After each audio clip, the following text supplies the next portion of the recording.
आजभन्दा लगभग 500 वर्ष अगाडि यिनै घरमा शेक्सपियरको जन्म भएको थियो। शेक्सपियर संसारका वरिष्ठ साहित्यकार हुन्, एकदम प्रख्यात साहित्यकार हुन्। उनले असंख्य नाटकहरू र कविताहरू लेखेका छन्। यो हेनली इन्स्टिट्युट हो र यिनै घरमा उनका बाबुले पन्जाहरू बनाएर बेच्ने काम गर्दथे। पछि शेक्सपियरले पुस्तकहरू लेखेर राम्रो आम्दानी सुरु गरे।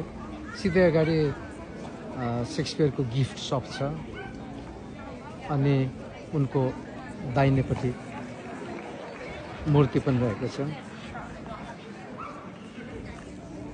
शेक्सपियरको ऐतिहासिक घर होइन भाउ, रमाइलो लाग्यो। जे होस्, आजको मौसम पनि एकदम राम्रो छ। घर ठुलो है बुढी? हो नि, जिन्दगीमा यसो एउटा यत्रो घर बनाउनु पाऊँ हुन्थ्यो। पर्यो ठुलो, त्यही त। तर त्यति बेला माटो र त्योको गाह्रो लाउँथ्यो रहेछ होइन बुढी? काठको माटो, काठ र माटो गाह्रो लाउने रहेछ। धेरै नेपाली विद्यार्थीहरूले पनि शेक्सपियरको विषयमा अध्ययन गर्छन् अनि उहाँहरूको लागि यो भिडियो सायद होइन बुढी सहयोगी हुनसक्छ, सहयोग हुनसक्छ। सिधा अगाडि एउटा कलम पनि रहेछ बुढी,